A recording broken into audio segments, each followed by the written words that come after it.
네, 안녕하세요. 이인석 변호사입니다. 2022년에 선고됐던 대법원 판결 중에 노동법 관련된 주요 판례들을 소개하겠습니다. 첫 번째 사건은 성비위행위인 경우의 징계사유에 대한 서면통지 요건과 징계사유의 확정에 대해서 말씀드리겠습니다. 원래 이제 징계를 통해서요, 해고하는 경우에 물론 이제 징계 해고가 아니라 통상 해고인 경우에도요. 해고할 때는 서면으로 그 사유와 시기를 적어서 이제 주도록 근로기준법에 되어 있죠. 네. 그래서 원래는 그 서면에 뭐 만약에 징계 해고라면 그 징계 사유가 무엇인지를 상세하게 좀 적어야 되는데, 지금 만약 그 징계 사유가 성비위행위다 이런 경우에는 어떻게 되는지 이에 관한 판결입니다.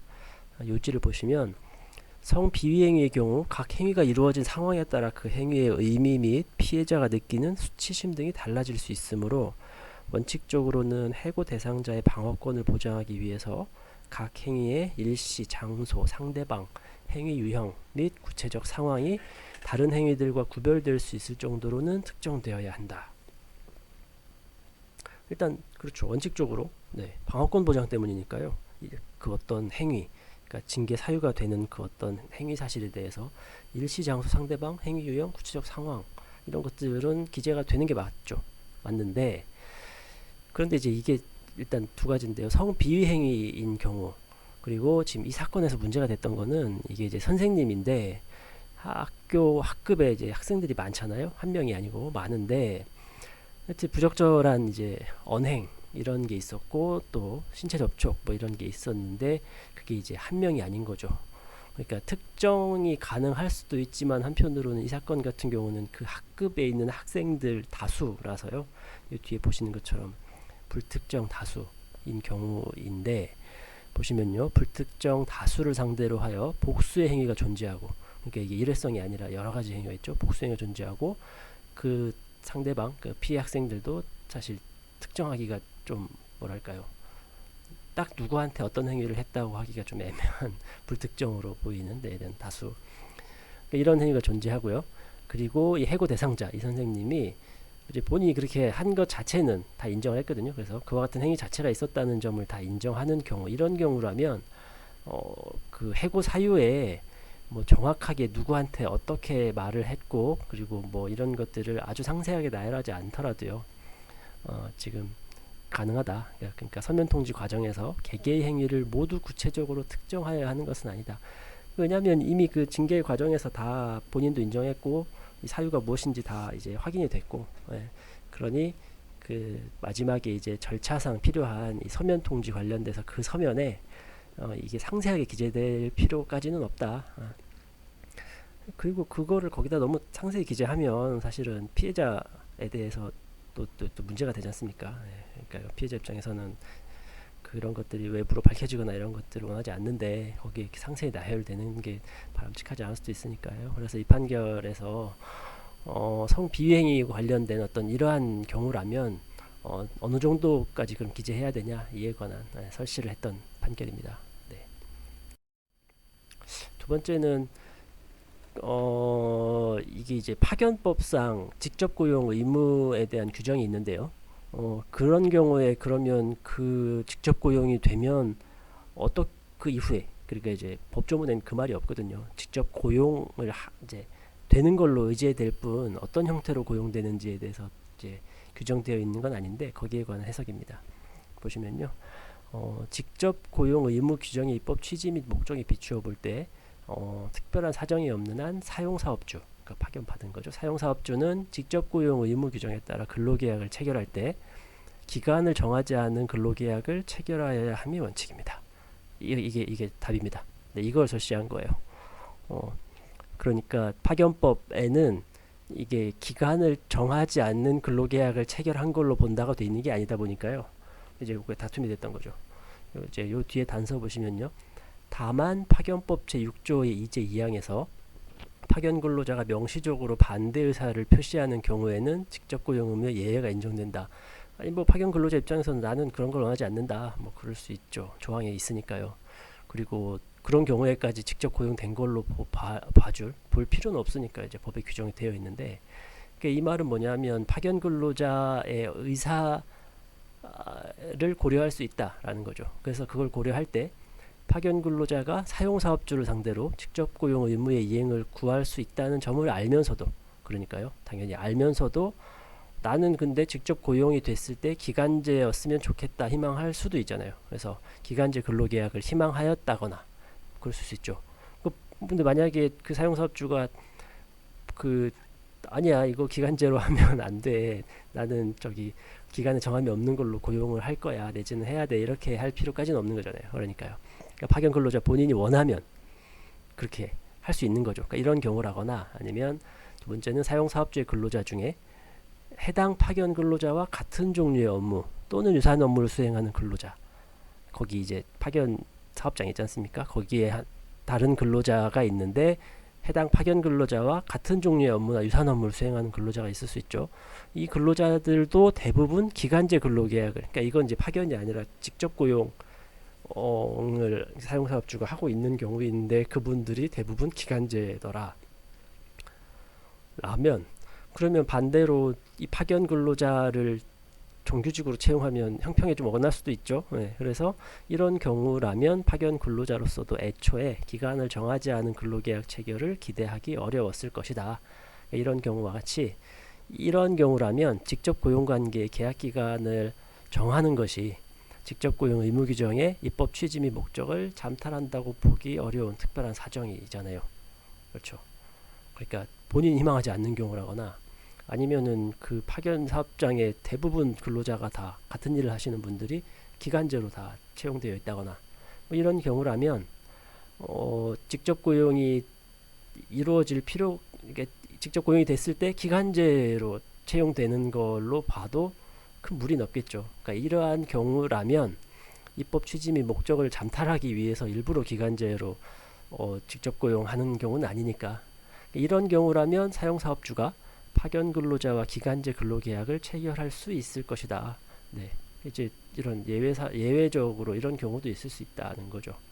근데 앞에 돌아가면 원칙은 정규직, 한마디로 그러니까 기간의 정함이 없는 근로계약을 체결하는 게 원칙이라는 거, 이거를 이제 명시적으로 판시하는 거고요. 다만 예외적으로 기간제 근로계약으로 체결할 수 있는 경우도 있다는 것이고요. 이러한 사정, 이러한 특별한 사정, 아까 앞에서 본 두 가지죠. 파견 근로자가 원한다. 나중에 이제 근데 내가 언제 원했냐 이럴 수 있으니까요. 원한다. 내지는 그 파견 사업장 대부분의 근로자들, 그러니까 같은 일을 하거나 비슷한 일을 하시는 분들이 기간제 근로계약이다, 그런 거에 대해서는, 그런 특별한 사정에 대해서는 사용사업주가 증명 책임을 부담한다. 뭐 그게 맞죠. 네, 맞는 거고요. 입증 책임의 분배에 있어서 맞고, 그래서 따라서 직접 고용 의무를 부담하는 사용사업주가 파견 근로자를 직접 고용하면서, 그러니까 직접 고용은 해요, 법에 있으니까, 앞서 본 특별한 사정이 없음에도 기간제 근로계약을 체결하는 경우라면 이거는 직접 고용 의무를 완전하게 이행한 것으로 보기 어렵다. 그러니까 법의 그 의무를 이행한 걸로 보기 어렵고, 이러한 근로계약 중 기간을 정한 부분은 파견 근로자를 보호하기 위한 파견법의 강행 규정을 위반한 것에 해당하여 무효가 될 수 있다. 한마디로 직접 고용은 되어 있는데 기간을 정한 부분 있잖아요. 그거 무효가 되고 기간에 정함이 없는 근로자가 되겠죠. 네, 이렇게 해석되는 거고요. 네, 그렇습니다. 그리고 세 번째, 이제 퇴직금 산정할 때 계속 근로기간이 얼마냐에 따라서 퇴직금이 달라질 수 있잖아요. 네, 근데 그 시용기간이 있었던 사안이거든요. 이거는 시용기간이 있으면 그 시용기간도 그 계속 근로기간에 포함이 되냐는 건데 당연히 포함되겠죠. 이거 되게 당연한 것처럼 보이는데 이게 문제가 돼서 대법원까지 갔네요. 네. 자, 판시를 보시면요, 시용이라는 것이 본 근로계약 체결, 그러니까 본래의 근로계약 체결 이전에 해당 근로자의 직업적인 능력, 자질, 인품, 성실성 등 업무 적격성을 관찰, 판단하고 평가하기 위해 일정 기간 시험적으로 고용하는 것을 말한다. 네, 뭐 고용은 맞는데 이게 일정 기간 시험적인 거다. 일단 이렇게 시용이라고 지금 보고 있고요. 근속 기간 중에 직종 등 근로 제공의 형태가 변경된 경우와 마찬가지로, 근데 근속 기간 중이잖아요. 그러니까 근속은 계속 되고 있고, 근데 근속을 하면서 근로 제공의 형태가 이제 직종 같은 거 아니면은 업무의 내용이랑 바뀔 수 있잖아요. 그러니까 바뀐 경우와 마찬가지로, 그러니까 그런 것이 바뀐다고 해서 퇴직금 산정할 때 뭐 달라지지 않잖아요. 그러니까 계속 근로했으니까. 그러니까 이런 거 마찬가지로 시용기간 만료 후에 본 근로계약을 체결하여 공백기간 없이 계속 근무한 경우, 이게 일반적이죠. 시용을 하고 일단은 괜찮네요, 일단 좀 봅시다 하고 뭐 몇 달 뒤에 본래 근로계약을 체결하는 경우라는 건 사실 잘 없죠, 현실에서. 시용 기간을 정했어도 시용이 만료할 때 이제 평가나 이런 걸 통해서 본래의 근로계약으로 나아가니까요. 물론 거기서 본채용을 거절하는 경우도 있고, 뭐 이게 다툼이 되겠지만요. 예, 그런 경우도 있고.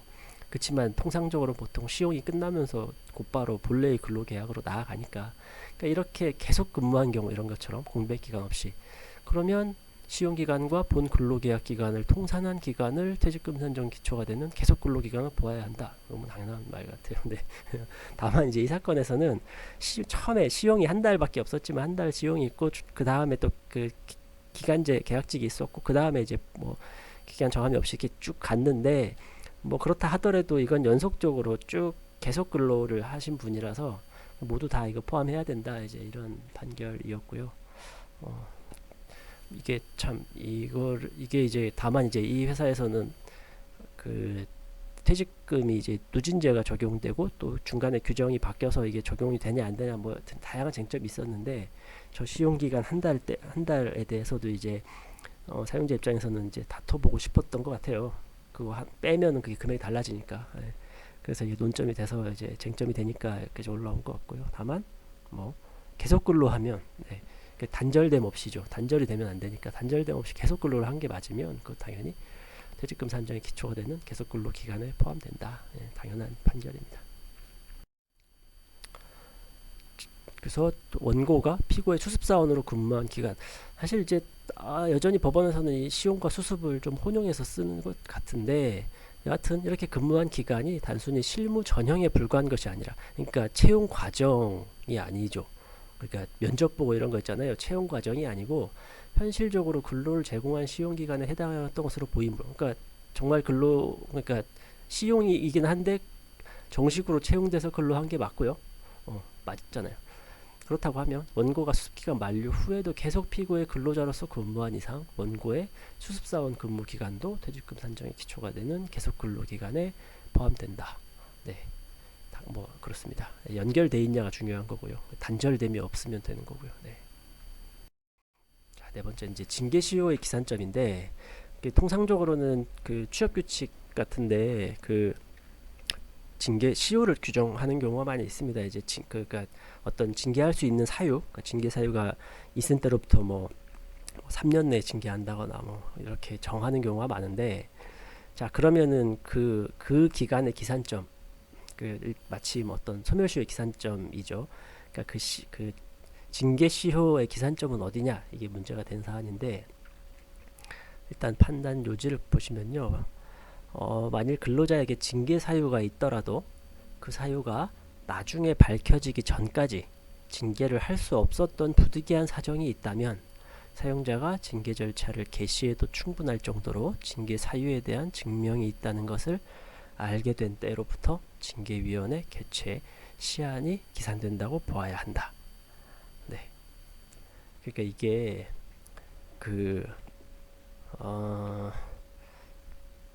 원래는 징계 사유가 있은 때로부터가 맞거든요.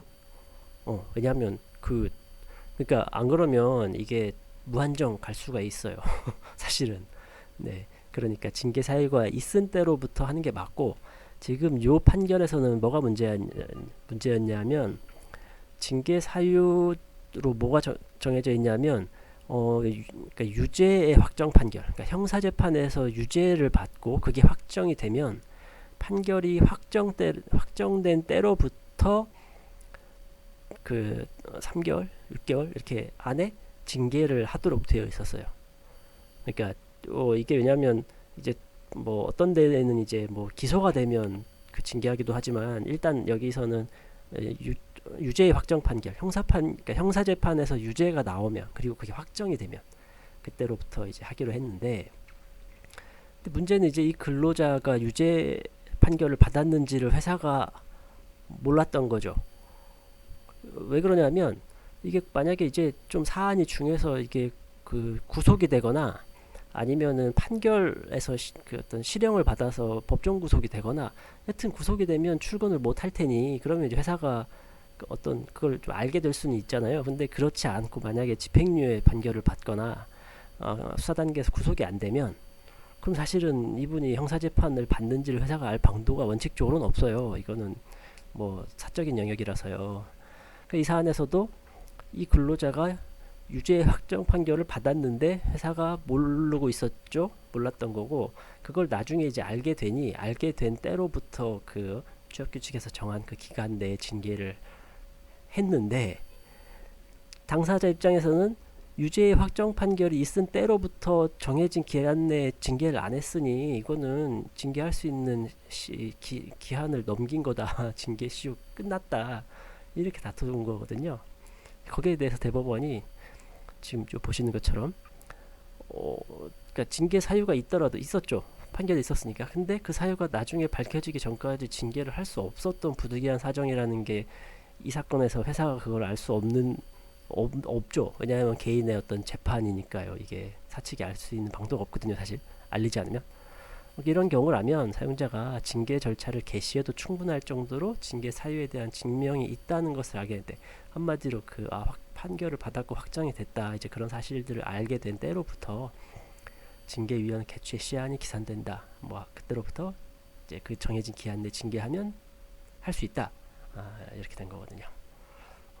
그래서 사실은 그 취업규칙 문헌만으로는 사실 근로자가 이길 수도 있었을 것으로 처음에는 봤을 텐데 이건 좀 약간 예외적인 판결이라 이건 잘 좀 봐둬야 될 것 같습니다. 자, 다섯 번째는 일단 요지를 보시죠. 근로기준법 20조 이렇게 정해져 있죠. 사용자는 근로계약 불이행에 대한 위약금 또는 손해배상액을 예정하는 계약을 체결하지 못한다. 이렇게 돼 있거든요. 그러니까 그 근로계약 불이행이라는 게 뭐냐 하면 정상적으로 잘 근로를 하시면 되는데 간혹 뭐 그러지 못할 수도 있지 않습니까? 근로계약을 제대로 이행하지 않으면 사용자 입장에서는 이분이 그런 해야 될 근로를 하지 않았기 때문에 뭐 어떤 손해나 손실을 입을 수도 있잖아요. 사용자 입장에서는. 네. 근데 이거에 대해서 위약금이나 손해배상액을 예정해 놓고 싶겠죠.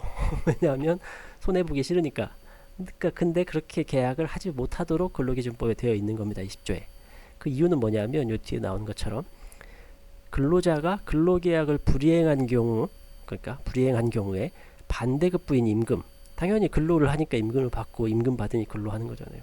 반대급부인 임금을 지급받지 못한 것에서 더 나아가 위약금이나 손해배상금을 지급하여야 한다면 근로자로서는 비록 불리한 근로계약을 체결하였다 하더라도 그 근로계약의 구속에서 쉽사리 벗어날 수 없을 것이므로, 왜냐하면 일 안 하면 임금 못 받거나 안 받거나 반대로 사용자도 일 안 하면 임금을 안 주면 그만이죠.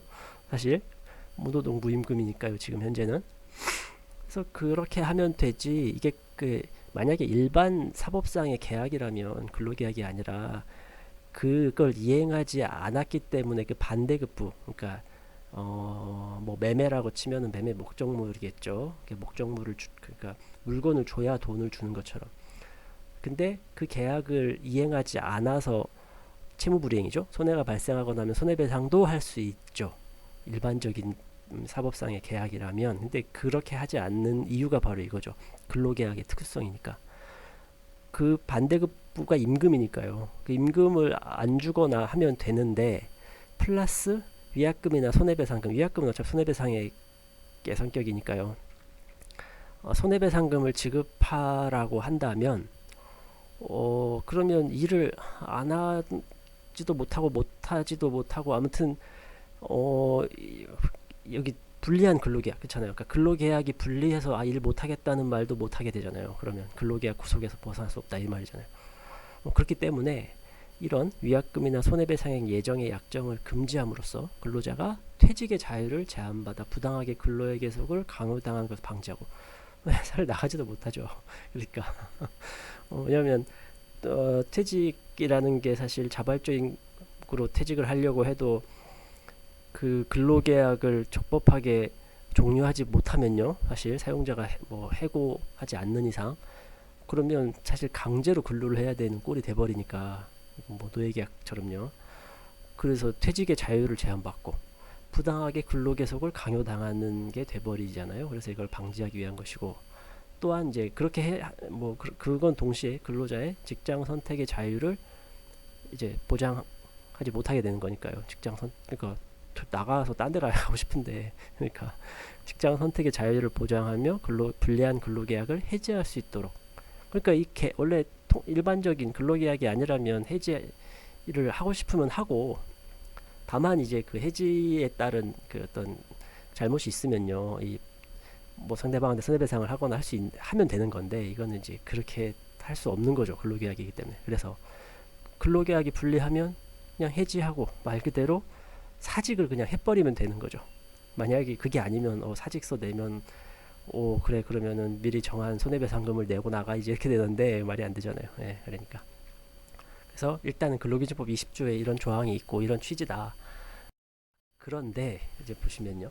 그런데 사용자가 근로자에게 일정한 금전을 지급하면서, 이거 저기 임금이 아니고요. 다른 겁니다. 일정한 금전을 지급하면서 의무 근로기간을 설정하고, 그러니까 돈을 더 주는 거거든요. 그러니까 임금이 아닌. 그러면서 대신 의무 근로기간, 일단 표현은 의무인데, 그러니까 뭐 앞으로 1년, 3년 동안 의무적으로 근무해야 된다. 이 돈을 받으면 이거거든요. 하고 이를 지키지 못하면, 중간에 나가면 전부 또는 일부, 뭐 전부를, 그러니까 3년을 채우지 못하고 나가면 받은 거 다 내놔라고 하던가, 아니면은 그 기간을 그 일할로 계산해서, 그러니까 기간을 계산해서 일부를 반환하기로, 뭐 이런 식으로 약정하는 겁니다. 하는 경우라면 어떻게 되는 거지? 이제 보면 의무 근로 기간의 설정 양상, 그 기간의 어떤 기간이 긴지 짧은지, 아니면 언제부터 어떻게 설정할 것인지, 그리고 반환 대상인 금전의 법적인 성격 및 규모, 얼마를 받았는지, 그러니까 조금 받았냐, 많이 받았냐, 아니면 그걸 왜 받았냐, 이런 거죠. 그리고 반환 약정 체결한 목적이나 경위, 그러니까 이걸 왜 했는지, 이런 것들을 종합할 때 그러한 반환 약정이 해당 금전을 지급받은 근로자의 퇴직의 자유를 제한하거나 그 의사의 반환은 근로의 계속을 부당하게 강요하는 것이라고 볼 수 없다면, 그러니까 이게 다 고려해 봤더니 그런 게 아니다. 그러면 아까 앞서 본 20조, 근로기준법 20조에 금지하는 약정이 보기 어렵다. 그 앞에 첫째 줄만 봤을 때는 돈을 주면서 의무적으로 근로해라 라고 했는데, 그게 가능한 경우가 있다 이 말이거든요. 지금 이 사안은 뭐냐면, 예전에 삼성 한화 이렇게 합병할 때, 이제 저기 M&A였죠. 합병할 때 이쪽, 그러니까 근로자 입장에서는 원하지 않을 수도 있지 않습니까? 경영상의 결정이긴 한데, 나는 그러니까 회사 이름이 바뀌는 거예요. 이제 회사 이름이 삼성이었다가 한화로 바뀌어요. 나 뭐 이런데, 아니 나는 삼성이라고 이름이 달려있으니 여기를 거기 취업하고 여기에서 난 근로자로 일하고 싶은데 갑자기 왜 회사가 한화로 바뀌냐, 이럴 수 있지 않습니까? 뭐 그럴 수 있죠. 그러니까 이제 저쪽 반대쪽에서는 그래 그러면은 합병을 하고 대신 우리가 이제 어떤 위로금 형태로 얼마를 주고, 근데 돈을 줬으니까 받자마자 나가면 안 되니 한 1년 정도 더 의무적으로 근로하기로 하자. 이제 이런 내용으로 이제 상호간의 약정이 된 겁니다. 회사에서는 그렇게 방침을 정하고, 근로자들도 오케이 다 사인하고 돈 받고. 근데 뭐 그래서 그 기간을 채우면 좋겠지만, 뭐 자발적으로 나가시든 아니면 사정이 생겨서 나가시든 야간에 나가는 분들이 생기잖아요, 중간에. 자, 근데 이분들은 아니 돈을 약정 그렇게 했는데 돈 줬다고 계속 여기서 그럼 근로하란 말이냐, 이거는 근로기준법 20조에 위반하는 거니까 무효고, 그러니 나는 이걸 반환할 의무가 없다, 이제 이렇게 주장을 했던 거겠죠. 거기에 대한 판단이 이제 이건데, 이제 이런 거죠. 보통 회사에서 어떤 사회에 뭐 어떤 교육받거나, 아니면은 뭐 대학원 과정을 이렇게 이수할 수 있게 해준다거나, 아니면 사회에 어떤 뭐 어떤 학원이든 뭐든 간에요, 교육비 같은 거 지원하는 경우도 있고요. 아니면 이제 저 해외 이제 지사 같은데 주재원으로 이제 가라고 하면서 그 거기 이제 체류할 수 있게 뭐 생활비라든가, 그러니까 임금 이외에요. 뭐 어떤 그런 비용을 더 주면서 대신에 그, 그 돌아오면 뭐 1년, 3년 이제 다시 여기서 한국에 있는 본사든 뭐 여기서 더 근무하기로 하자는 약정들을 많이 이제 하죠. 이제 많이 하는데 이런 약정인 거예요. 지금 보시면 일정한 그러니까 이제 임금이 아니고요. 임금 가지고 하면 당연히 무조건 다 무효고, 이게 아니라 일정한 금전을 지급하면서 거기에 상응하는 의무 근로기간 설정을 하는 거거든요. 이런 경우는 뭐 거의 웬만하면 다 유효합니다. 다 문제가 되지 않아요. 왜냐하면 거기에 결부된 게 이런 거잖아요. 그 나가서 그러니까 이제 갔다 오시는 거죠. 어떤 일종의 혜택이 될 수 있는 뭐 해외에서 체류할 수 있는 이런 것들에 대한 보상으로서, 그러니까 본인은 그런 거에 대해서 돈을 더 보상받으니까 와서 오자마자 바로 퇴직하고 뭐 다른 데 가면 안 되죠. 회사 입장에서는. 네, 이런 거. 또는 교육비를 지원해 줬는데 열심히 해서 석사 박사를 따고는 사표 내고 나간다 이러면 안 되잖아요. 그래서 이제 그게 결부돼 있기 때문에, 아니면은 그거 받은 돈 그냥 그럼 본인 돈으로 하고 반환하고 그럼 나가던가 이런 거니까. 이것도 마찬가지거든요. 충분히 그 합병 과정에서 이제 그 정도 금액과 그 정도 기간은 뭐 문제 없다 이렇게 판단을 했던 사안을 기억하는데, 그래서 전체적으로 봐서요, 이제 사실 임금 이외에 저런 금전과 관련돼서 뭐 아주 장기가 아니면 뭐 저기 좀 해줬다고 10년 동안 근무해라 이런 말이 안 되는데, 통상적으로 짧으면 1년, 좀 하면 3년, 한 5년짜리는 잘 없었던 것 같아요. 네, 한 1년, 3년 뭐 이런 경우들은 그런 의무 기간은 충분히 가능하다, 이제 이런 게 법원의 입장인 것 같습니다. 네. 자, 이건 이제 노동위원회의 부당해 구제 신청 관련된 구제 이익인데, 이게 좀 의미가 있는 판결입니다. 일단 요지를 보시면요, 부당해고 구제 명령 제도에 관한 근로기준법의 규정 내용, 목적, 취지, 임금 상당의 구제 명령의 의의 및 그 법적 효과 등을 종합적으로 고려하면 근로자가 부당해고 구제 신청을 해서요, 해고의 효력을 다투던 중에 정년에 이르거나 근로계약 기간이 만료하는 등의 사유로 원직에 복직하는 것이 불가능하게 된 경우에도, 자, 일단은 해고를 당했어요. 이거 부당하다고 부당해고 구제 신청을 했어요. 그래서 이제 그 조사가 이루어지고 노동위원회에서 판단을 이제 해야 되는데 다투던 중이에요. 근데 판단을 하려고 봤더니 이미 이분이 정년을 도과했네요. 아니면 처음부터 근로계약 기간이 정해져 있는, 기간에 정함이 있는 근로자였는데 그 기간이 이미 끝났어요. 그러니까 그래서 원직 복직이 안 되죠. 이거는 본인이 원해도 원직 복직할 수 없는 게 계약 기간이 끝나거나 정년이 이미 도과했으니까 원직 복직이 안 돼요. 다만 노동위원회에 구제 신청할 때 원직 복직에 가름하여 해고 기간 동안 받을 수 있었던 임금 상당액을 지급하라라고 넣을 수 있거든요. 그래서 지금 보시면 이런 불가능하게 된 경우에도 해고 기간 중에 임금 상당액을 받을 필요가 있다면, 왜냐하면 그 계약 기간이 끝나기 전에 해고를 당했고 정년이 도래하기 전에 해고를 당했으니 그 해고 시점으로부터 정년 도래나 기간 만료 시점까지는 임금을 원래는 받았었어야 되잖아요, 부당해고라면. 그래서 지금 그 의미입니다. 해고 기간 중에 임금 상당액을 받을 필요가 있다면 임금 상당액 지급의 구제 명령을 받을 이익이 유지되므로, 아까 처음에 구제 신청할 때 신청 취지를 그렇게 쓰면 되거든요. 임금 상당액을 지급하라.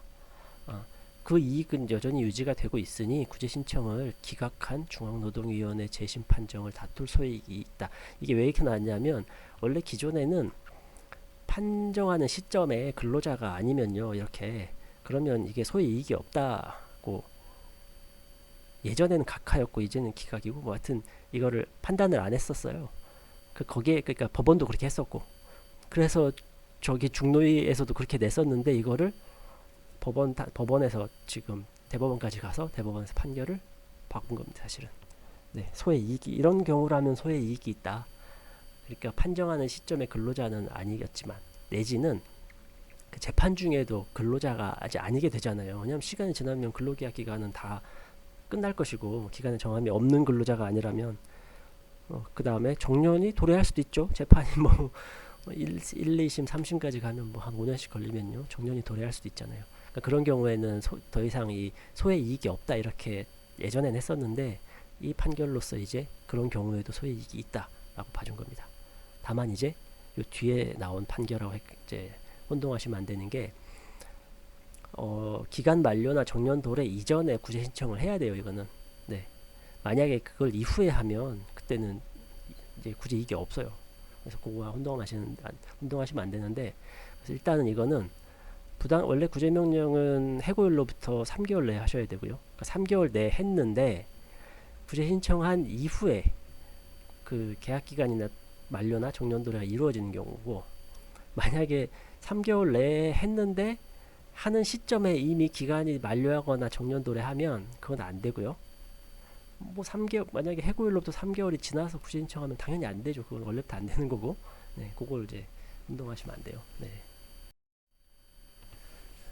자, 임금 피크제 연령 차별 이 판결도 또 어떻게 보면 최초로 이제 나온 건데요. 그 임금 피크제는 일정 연령을 기준으로 그 이후에 임금을 좀 줄이고 이렇게 하는 거지 않습니까? 고용은 유지하고.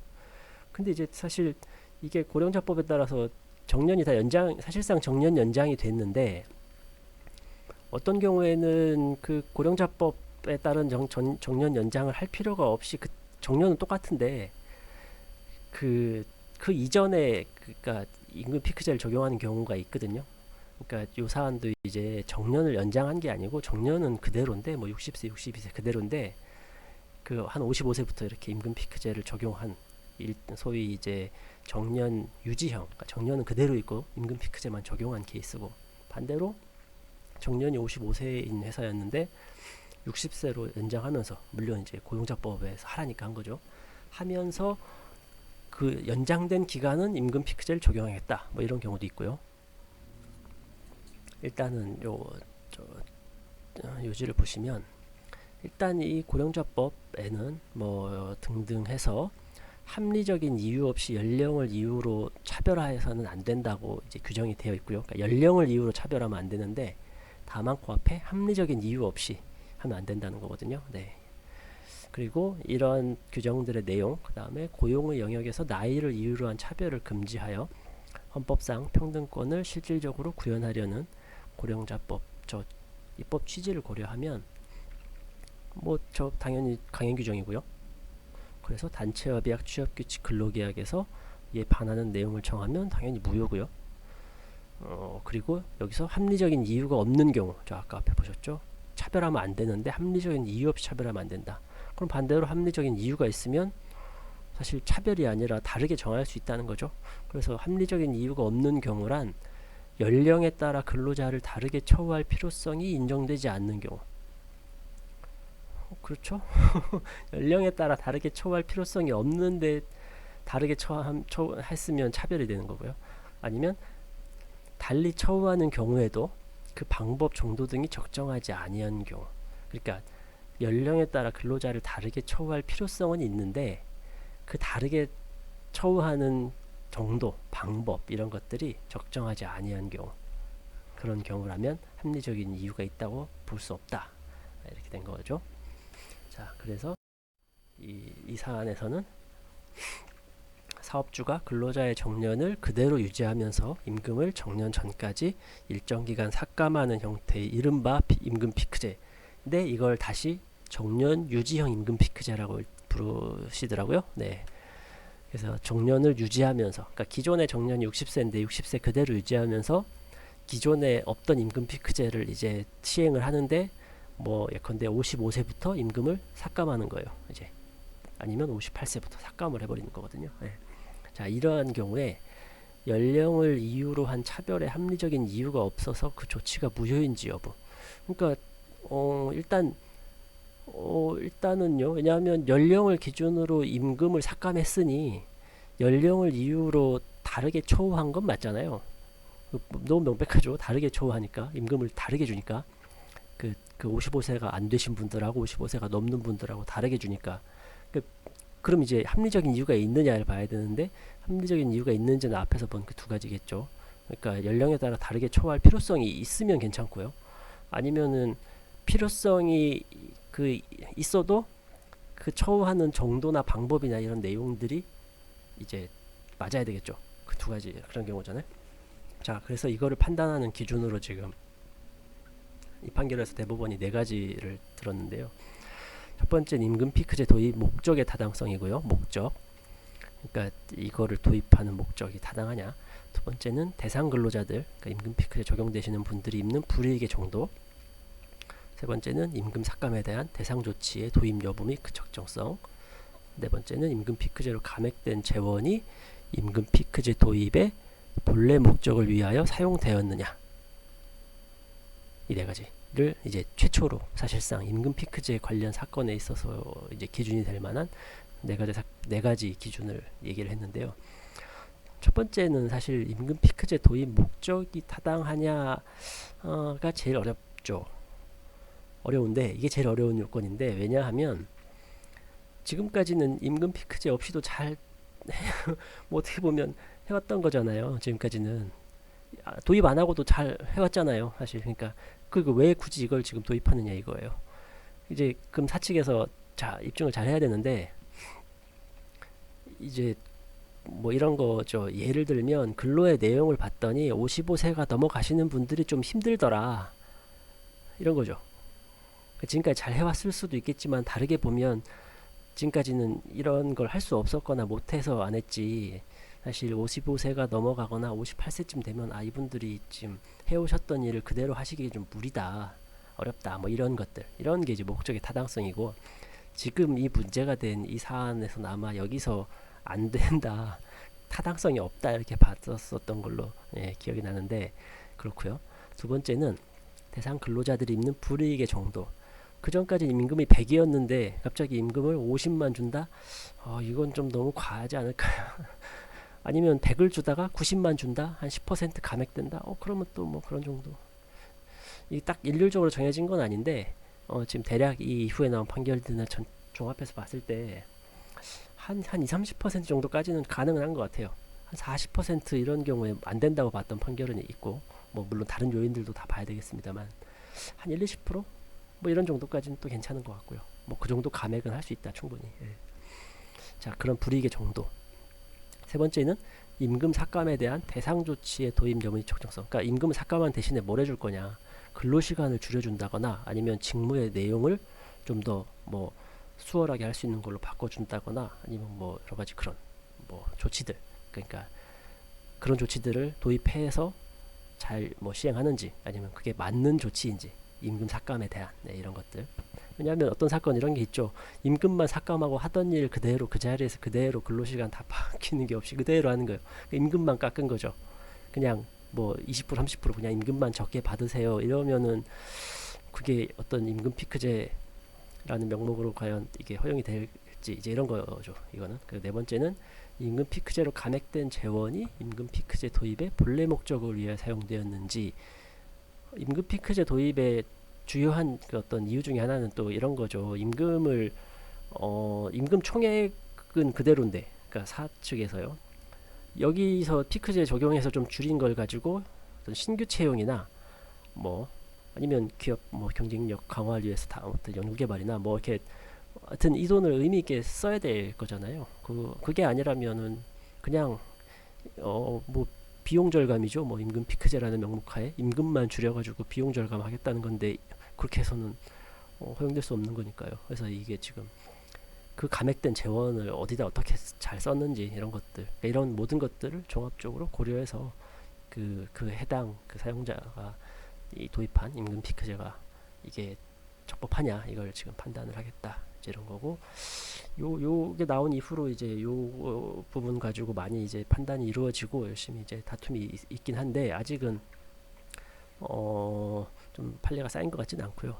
좀 다만 이제 정년 유지형에서도 과연 그러면은 임금 피크제가 유효하다는 판단이 나올 수 있느냐, 이거는 조금 봐야 될 것 같아요.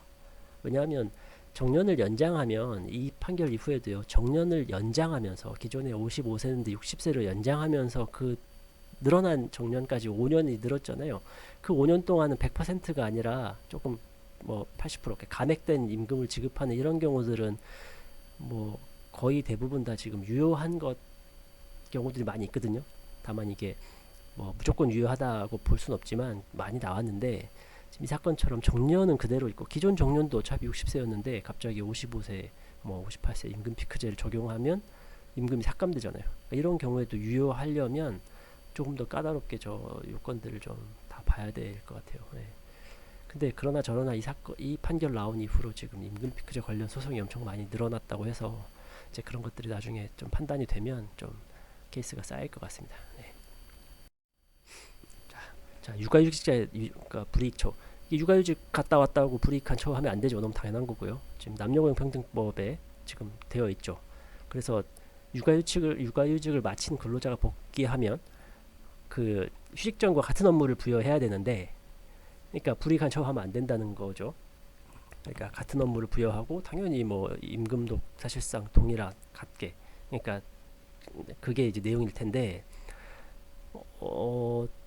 근데 그럴 수 없는 경우가 있잖아요. 좀 보시면요. 취업규칙이나 근로계약 등의 명시된 업무 내용뿐만 아니라 실제 수행하여 온 업무도 아울러 고려하여 휴직 전 담당 업무, 복귀 후 담당 업무를 비교할 때 그 직책, 직위의 성격과 내용, 범위 및 권한 책임 등에서 사회 통념상 차이가 없어야 한다. 그러니까 이제 왜냐하면 이게 그 자리가 그대로 유지가 되고요. 제일 이상적인 경우라면 이 육아휴직을 가신 분 자리가 그대로 있으면서 대체 근로자를 거기다가 이제 투입하고, 그다음에 이분이 복귀하면 대체 근로자가 빠지면서 이분이 그 자리 그대로 다시 돌아가서 근로하면 참 아름답겠지만 현실에서 그러지 못할 수도 있지 않습니까? 뭐 여러 가지 이유 때문에. 그런 경우에 그러면 이분에 대해서 불이익한 처우를 했는지 안 했는지 사용자가 이걸 이제 판단해야 되는데, 여기 보시는 것처럼 그 직책이나 직위 성격 내용 범위 권한 책임, 그러니까 직책이나 직위가 있죠. 그러니까 기존에 예컨대 팀장이었는데 다시 팀원으로 보낸다. 조금 문제가 될 수 있을 것 같고, 그 다음에 권한과 책임 이런 것들, 그러니까 그런 어떤 내용들, 그러니까 기존에 어떤 내용 업무를 수행했냐, 이거는 단지 뭐 취업규칙이나 근로계약에 명시된 당초의 업무만이 아니라 실제 이분이 육아휴직 가기 전에 뭘 했냐, 이걸 이제 봐야 된다는 거고요. 그래서 만약에 보시면 만약 휴직 기간 중 발생한 조직 체계나 근로 환경의 변화, 당연히 조직 개편이 있을 수 있잖아요. 그런 것들. 아니면 근로 환경의 변화, 회사가 이사를 갔어요. 뭐 이런 거. 그러니까 뭐 근로 환경이 변할 수 있잖아요. 그런 걸로 사업주가 같은 업무로 복귀시키는 대신 못하는 거죠. 일단은 그럴 수도 있어요. 그러니까 복귀를 안 시키는 게 아니라 같은 수준의 임금을 지급하는 다른 직무로, 그러니까 임금은 똑같고 당연히 임금을 삭감하면 말이 안 되니까 같은 수준의 임금을 지급하는데 다른 직무, 그게 부서가 바뀔 수도 있고요. 뭐 이런 거죠. 다른 직무로 복귀시키면 그럼 이거 어떻게 할 거냐? 그러면 실질적인 불이익이 있는지 이걸 본다는 겁니다. 그러니까 임금뿐만이 아니라 수행하여 오던 업무, 그리고 그거 판단할 때는 앞에 보신 뭐 직책이나 직위 이런 것도 비교해 보고요. 그다음에 권한 책임, 내용 뭐 이런 거 다 비교해 본다는 겁니다. 그래서 불이익한 처우가 있는지는 실질적으로 이거 내용을 봐야 된다. 단지 그 명칭이나 뭐 이거에 구해야 된다는 건 아니고요. 네, 그런 의미입니다. 자, 직장 내 괴롭힘 요즘에 사건이 제법 많은데요. 직장 내 괴롭힘. 직장 내 괴롭힘의 가해자는 징계하면 됩니다. 그런 사실이 있으면요. 직장 내 괴롭힘이 징계 사유니까 명백하게 뭐 그거는. 그리고 직장 내 괴롭힘을 신고한 근로자에 대해서는 불이익한 어떤 처우를 하면 안 된다고 근로기준법에 돼 있어요. 너무 명확하게. 왜냐하면 그거를 그렇게 해버리면 누가 신고하겠습니까? 말이 안 되죠. 법에 안 된다고 나와 있고. 이 사건은 정작 신고한 근로자를 원거리 전보 조치를 해버린 겁니다. 멀리. 불이익한 조치죠. 불리한 조치 하면 안 되죠. 이게 형사사건화돼서 지금 이렇게 갔는데, 내용이 병원 구내식당을 위탁 운영하는 회사 대표인 피고인이, 그러니까 회사 대표가 이제 형사사건 피고인이 되는 거죠. 근로기준법 위반으로요. 직장 내 괴롭힘을 신고한 근로자의 의사에 반하여, 그것도 심지어 의사에 반해서요, 대중교통으로 출근이 불가능한 원거리가 이제, 왜냐하면 그 버스 새벽에 첫 번째로 가는 버스요. 그를 타도 출근 시간에 갈 수 없답니다. 너무 멀어서. 그래서 그걸로 보내버린 거예요.